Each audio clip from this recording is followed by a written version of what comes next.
Assalamualaikum warahmatullahi wabarakatuh. Hmm. Alhamdulillahirabbil alamin. Pada kesempatan kali ini kita bisa berjumpa lagi di channel Gus Chat. Kali ini kita kedatangan tamu istimewa yang berasal dari Timur Tengah, negara Timur Tengah alias Mesir. Assalamualaikum Mas Nizar. Waalaikumsalam. Pada kesempatan kali ini saya akan bertanya-tanya tentang, kan Mas Nizar kan asli dari Indonesia tapi berpendidikan atau bersekolah di Mesir sana ya. Tapi sebelum itu langsung saja untuk mengenal lebih dekat Mas Nizar, perkenalan terlebih dahulu. Dari nama, alamatnya, monggo diperkenalkan ke pemirsa semua. Assalamualaikum warahmatullahi wabarakatuh. Perkenalkan, nama saya Nizar Abdullah. Saya lahir di Tegalrejo, Magelang, di Kerajaan. Jenjang pendidikan saya ya nggak jauh dari Yayasan Subhanul Waton, mulai dari TK sampai SMA. Dulu awal saya TK kecil, TK A ada namanya TK Al-Furqon, kemudian TK besar baru pindah ke TK IT Al-Ma'ruf Tegalrejo. Lanjut di SD juga SD IT Al-Ma'ruf Tegalrejo.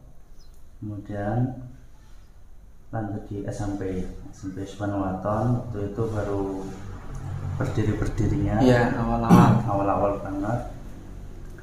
Terus kemudian lanjut ketagihan di SMA berarti masih Subhanul baru Waton. itu ya, yang masih baru. Banget. Berarti pendidikan Mas Nizar itu dari SD udah di naungan Tegalrejo semua ya? Alhamdulillah. SD sampai SMA.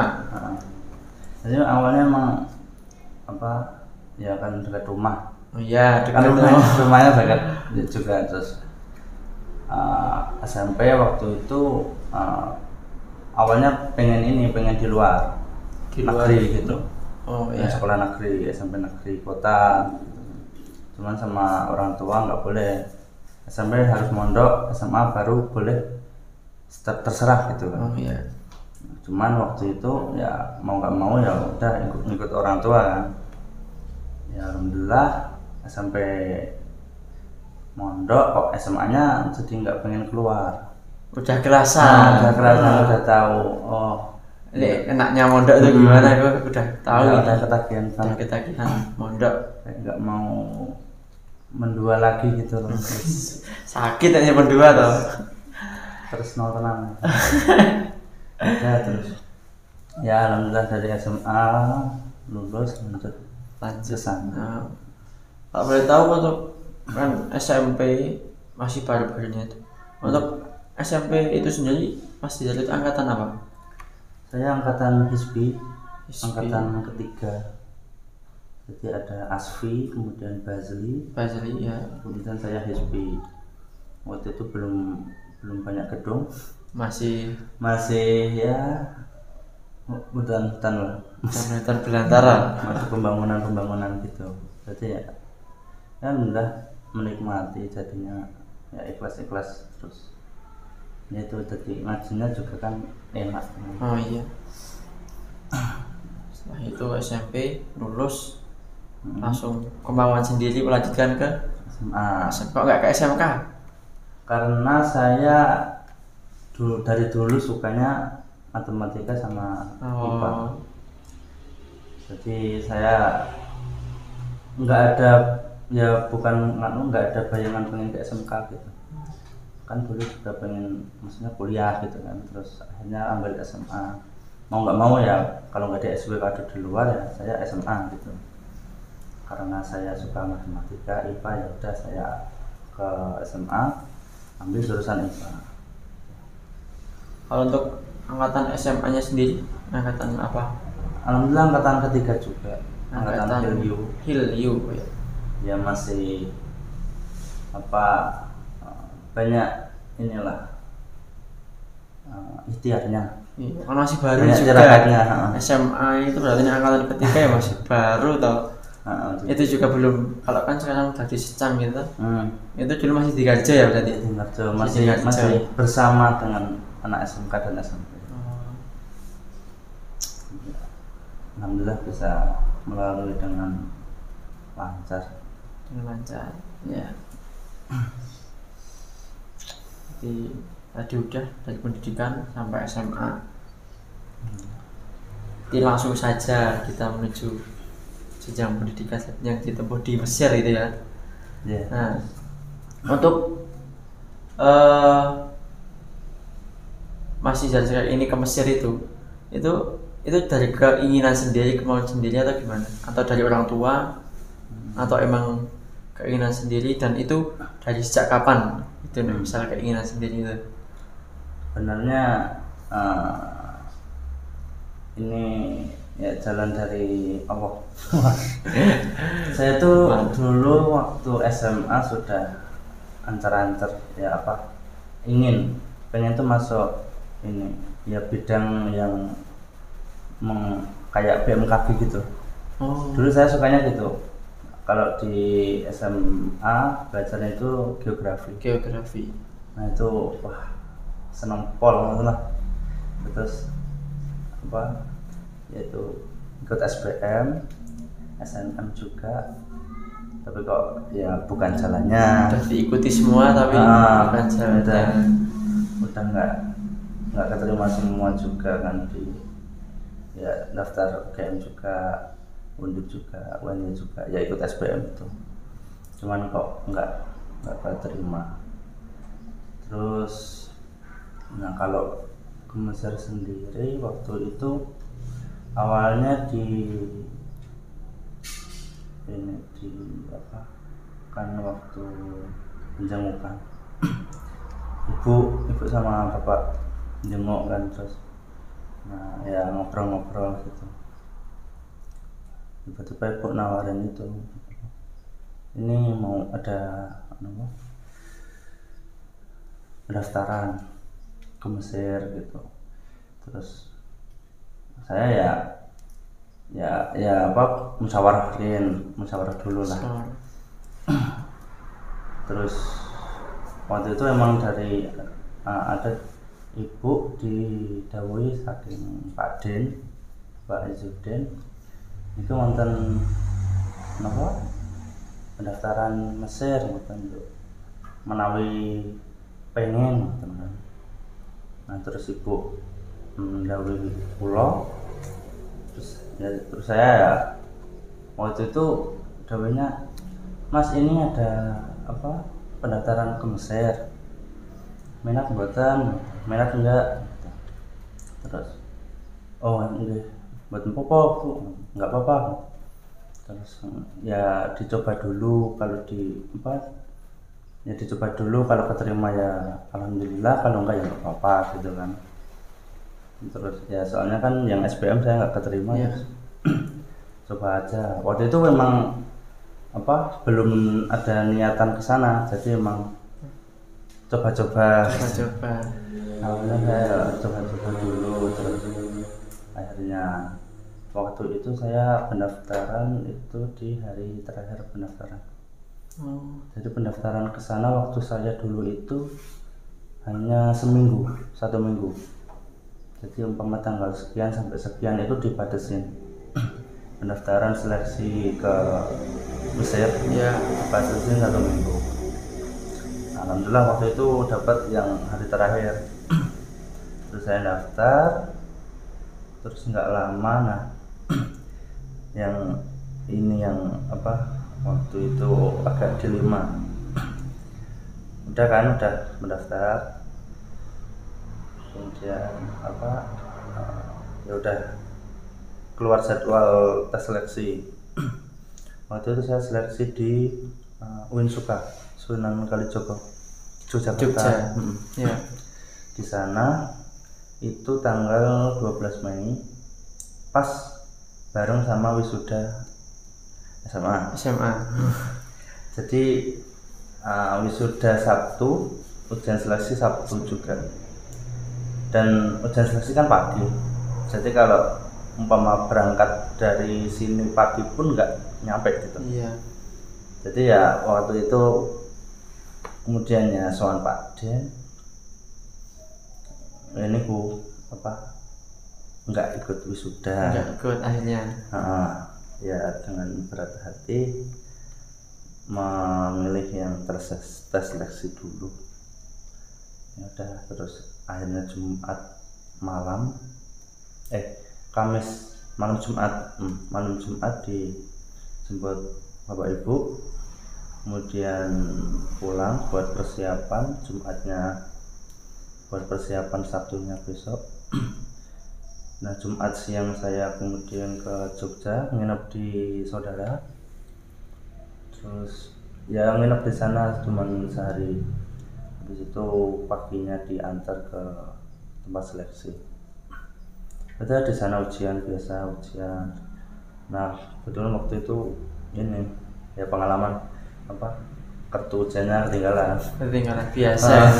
Cuman terus maju bilang ke apa panitianya, Pak, ini kartunya ketinggalan, tapi apa nomornya gitu.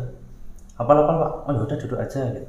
Udah, alhamdulillah duduk aman gitu. Terus yaudah tes segala macam, udah selesai, terus pulang. Nah itu kemudian pulang itu lama banget apa pengumuman. Antara tes sama pengumumannya itu jangkanya panjang. Tes Mei, pengumuman Oktober November. Jadi itu yang ya lumayan biar kita ya nanti sabar kan. Iya, betul sabar. Nah, ya terus ya udah alhamdulillah dari situ terus kita berangkat. Lalu itu posisi apa tes itu masih di pondok berarti ya? Masih di pondok. Iya masih. Ya pas itu pagi wisuda sini bersamaan dengan tes seleksi. Nanti setelah tes menunggu pengumuman. Setelah pengumuman berarti Oktober pengumuman berangkat. Langsung 1 bulan kemudian berangkat. November akhir berangkat. Itu untuk persyaratannya, pendaftaran untuk ya dan lain-lain, untuk mempersiapkannya itu bagaimana? Kan jamane sampean, jamane Mas Nizar dulu. Karena zaman saya ya beda sih. Zaman dulu gimana? Persiapan ujiannya. Iya, maksudnya tesnya apa aja atau gimana? Kalau zaman saya dulu kan masih kertas, jadi kayak ujian apa nasional. Iya. Yang kertasan zaman saya dulu. Buntel-buntel gitu. Enggak. Waktu saya nggak cuman yang pas adik kelas saya udah kayak UNBK, pakai komputer, laptop sendiri. Nah waktu itu masih pakai kertas ya. Kalau materi alhamdulillah nggak jauh beda dari apa yang saya pelajari dulu di pondok. Masih seputar qiraat, nanti nulis. Jadi kayak ada kosakata bahasa Arab gitu. Nah ada cerita, kita nanti umpama ada tidak yang kosong, nah kita pilih jawaban mana yang benar. Ya ada istimewa itu ada kayak nanti dibacain apa sebuah artikel atau apa, terus kita nanti dikasih soal bisa jawab, kita mendengar gitu. Nah, musyawarah juga gitu. Iya. Musyawarah juga, kemudian ada waktu saya dulu ada sejarah Islam juga, sejarah nabi-nabi gitu, cuman ya nggak banyak. Ya, itu juga juz hafalan Al-Quran. Tes seleksi itu hafalan Quran minimal 4 juz dulu. 4 juz. Tapi sekarang 2 juz ya? Ada? Ya. 2 juz lah. Sekarang? Iya, kayak minimal.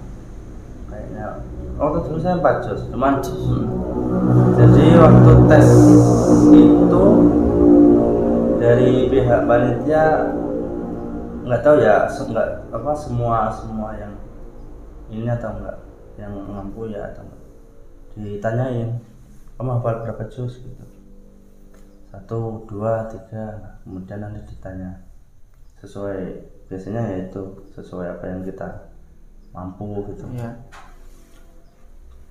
Kan nek Mas Nizam sendiri kan nek meh kemasyidan itu kan bukan dari dulu tadi. Kan aslinya kan pengen yang lain tapi kok belum bisa, yuk akhirnya ada tawaran di Mesir gitu ta. Ya. Nah itu kan berarti kan belum ada persiapan atau udah ada atau untuk hafalan Quran itu atau habis tahu informasi itu yuk saat itu juga atau udah ada persiapan sebelumnya? Nah jadi mulai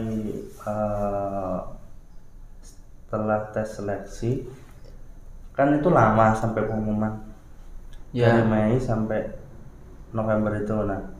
Nah di situ saya mulai belajar gitu, hafalin Quran, kemudian ikut kajian atau ngaji apa gitu. Nah, jadi sebelum masuk tes seleksi, jadi ada namanya itu mediator. Mediator itu semacam lembaga yang dia itu nanti nganter kita dari Indonesia ke Mesir.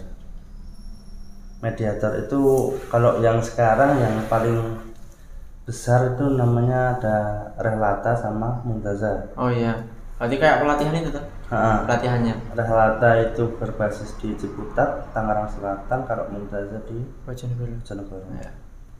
Nah itu jadi dua lembaga ini tuh kayak yang nanti nganterin kita dari Indonesia ke Mesir, dan di sana pun ada daurah-daurah kayak yaitu ngaji bareng gitu. Jadi nanti kita daftar, terus daurah di sana, dapat bekal lah intinya. Kita nyari bekal di sana, ya 3 minggu, 3 bulan ada gitu. Ya udah terus. Kalau waktu itu saya di Rehlata. Di Ciputat dulu. Saya anak Subhanwatan yang Rehlata. Saya doang. Semuanya Muntaza. Banyak Muntaza emang. Kok milih di sana gak di Muntaza? Waktu itu di Rehlata disuruhnya. Nggak tahu Pak, adik kelas pada di biar beda. Ya, terus akhirnya saya daurah waktu itu 3 minggu di Jakarta, yang ngaji bareng gitu, belajar bahasa Arab, mengulang apa yang dulu pernah dipelajarin di pondok juga, sorof, ya Al-Quran juga. Nah, ya udah terus habis 3 bulan pulang lagi nunggu pengumuman. Waktu itu daurah Agustus, jadi ya lumayan lama lah gitu, sampai November di rumah. Dan gitu. Jadi untuk biaya sendiri, Mas misalnya kan jalurnya mandiri atau mandiri kan pasti ada biaya tersendiri juga tak? Nah itu berapa? Kalau zaman saya ya sebelum COVID, sebelum corona itu saya itu non mandiri, waktu itu 23 juta. Itu yang asrama Indonesia namanya. Itu awal berarti pembayaran awal? Ya, itu pembayaran awal tahun pertama gitu. Pembayaran tahun pertama waktu itu 23 juta. Nah kita bayar ke Rehlata, bayar ke mediator. Yang mana 23 juta udah include tiket pesawat dan juga asrama itu buat 1 tahun gitu. Jadi kalau yang dulu kan ada 2 pilihan. Rehlata waktu saya itu mau yang asrama atau kos. gitu kan. Kalau asrama saya 23, kalau yang kos dulu 13 juta. Jadi nanti biaya rumah mereka bayar lagi sendiri, biaya rumah kosnya. Kalau saya kan asrama, iya. udah include itu 1 tahun itu. Berarti kalau di kos itu kan 13 juta itu rata nggak sama pembayaran itunya kosnya lah. Kayak uang sewanya Iya. gitu. Itu cuman 13 juta uang sewa 3 bulan awal kalau nggak salah. Kalau nggak 3 bulan awal, 1 bulan awal gitu. Ya. Berarti masih kan jalur mandiri berarti. Iya, non beasiswa. Beasiswa itu sebenarnya kan biasanya itu ke PBNU atau Kemenak ya? Ada. Kemenak ada, PBNU ada. Mana yang PBNU mantap. Sulit ya. 20 dari kalau sekarang 30 katanya. 30 dari berapa ratus atau berapa ribu. Itu. Indonesia lingkupnya atau Indonesia ya sulit, berat, tidak kuat. Berat, Mas. Nanti setelah bulan November udah di Mesir berarti. Sudah Udah November. di Mesir, ambilnya asrama. Iya. Pengalaman sendiri pertama ini dari kan hidupnya kan di Indonesia awalnya, yuk pindah negara, udah nggak pindah daerah tapi pindah negara. Iya. Pindah negara ke Timur Tengah Mesir. Nah, itu gimana pengalamannya? Untuk adaptasi, untuk kehidupannya di sana itu gimana? Di Mesir. Shock kultur paling terasa itu ya pasti makanan di sana. Kalau dari orang Mesir itu makanan pokok mereka gandum. Ya, bentuknya apa itu? Gandum, roti sobek gitu, kayak roti canai itu. Ya. Gitu. Kalau orang Mesir makanya kayak gitu. Kalau di sana itu namanya roti ish. Ya kayak roti sobek gitu.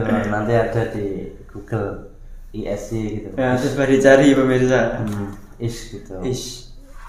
Ya itu jadi kayak banyak lalapan gitu, ada salad, ada telur. Nah nanti jadi rotinya kan bundar ya, disobek. Nah tengahnya itu kan kayak ada ruangannya gitu loh, bolong gitu loh. Dikasih itu. Nah dikasih salad dimasukin, telur dimasukin, makanya kayak sandwich gitu. Cuman ya alhamdulillah saya adaptasinya ya nggak lama, jadi nah ini udah tambah tuh. Tadi kan kerasan tenan ya tenan. Alhamdulillah. Napa mau melebar ya teman impor. Nah, berarti makanan setiap harinya itu ya roti gitu. Ya. Nah kebetulan kan orang Indonesia kalau nggak makan nasi nggak makan. Iya. Wong senengi makan itu ya kudune makan nasi ngono ta. Makan roti ya jenenge untuk makan. Soto bakso sedino kan belum ada. Kudu segose. Ya, dari asrama dulu ada nasi tiap siang. Tapi kalau pagi roti itu. Berarti sudah disediakan oleh asrama itu? Sudah disediakan prasmanan gitu. Prasmanan. Oh, enggak seperti di Indonesia ya, lengseran, pondok duluan lengseran. Enggak. Di sana dikasih piring-piring. Tapi ya sampai kamar jadiin satu. Lengseran sama aja. Tetap sama aja. Lengseran sama aja.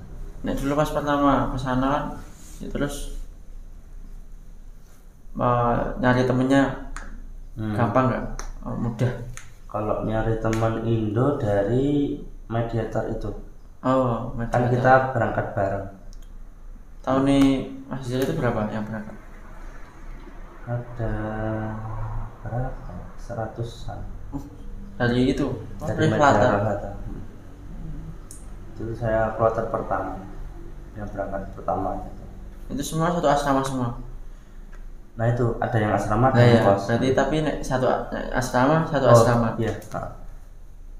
Kuartal pertama waktu itu asrama.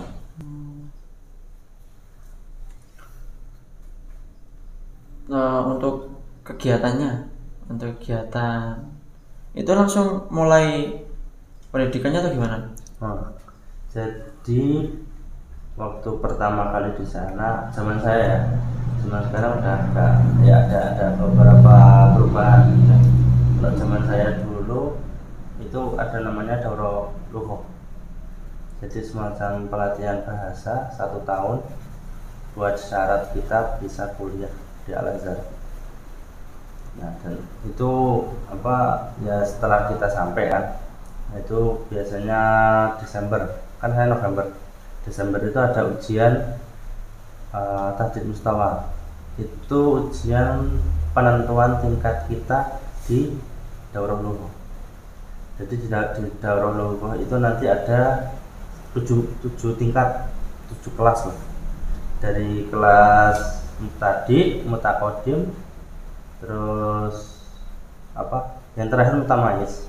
Itu ada 7. Nah, kita nanti ujian Desember itu ujian bahasa Arab. Nah, nanti seberapa jauh kita kemampuan kita nanti menyesuaikan pada tingkat. Nah, itu daurah lughah itu semacam pelatihan bahasa itu 1 tahun. Baru nanti kita bisa masuk kuliah. Oh, Gitu. Nggak bisa langsung kuliah. bisa langsung kuliah. Nanti Habis harus pelatihan pelatihan dulu, baru langsung kuliah. Jurusan ya, kalau di Indonesia kan macam-macam banget toh, itu. Nah itu kalau di Mesir sendiri itu jurusannya apa aja? Dan Mas Izal itu mengambil jurusan apa? Ya, jadi di sana ada jurusan yang maksudnya jurusan pengetahuan umum sama jurusan yang mendalami bahasa Arab. Yang pengetahuan umum itu juga ada kedokteran, ada psikologi, humaniora, kemudian tijarah Islam.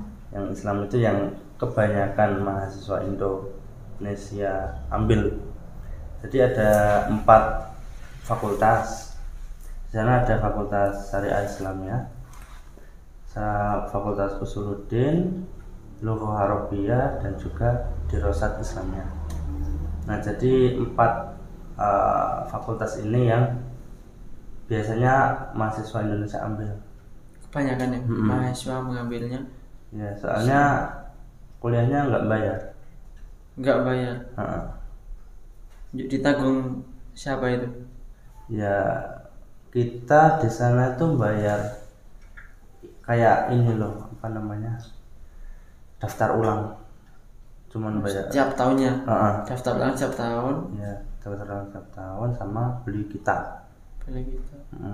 Jadi kalau kuliahnya nggak bayar. Nggak bayar sama sekali.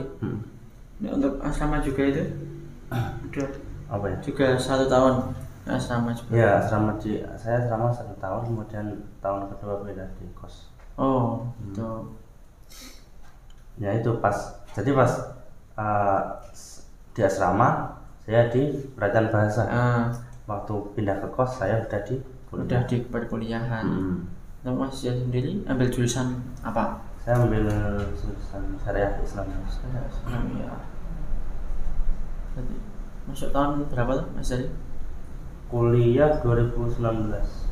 Itu udah 3 tahun.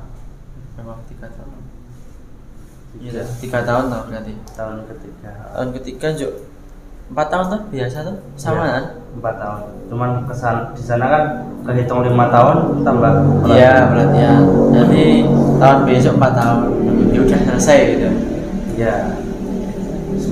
Semoga amin. Meneruskan atau balik? Iya, minjam istikharah. Soan-soan sih. Gitu.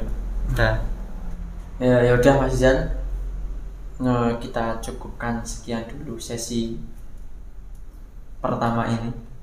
Sesi nanti kita sambung lagi, lanjut lagi ke sesi yang kedua. Mungkin pada kali kesempatan toh. Ya itu. Terima kasih atas waktunya. Sama-sama. Semoga bisa memotivasi dan bermanfaat untuk pemirsa-pemirsa semuanya. Mungkin nanti banyak pertanyaan-pertanyaan lagi mengenai pembahasan kita kali ini, bisa ditanyakan di kolom komentar ataupun di media sosial Instagram ataupun Facebook.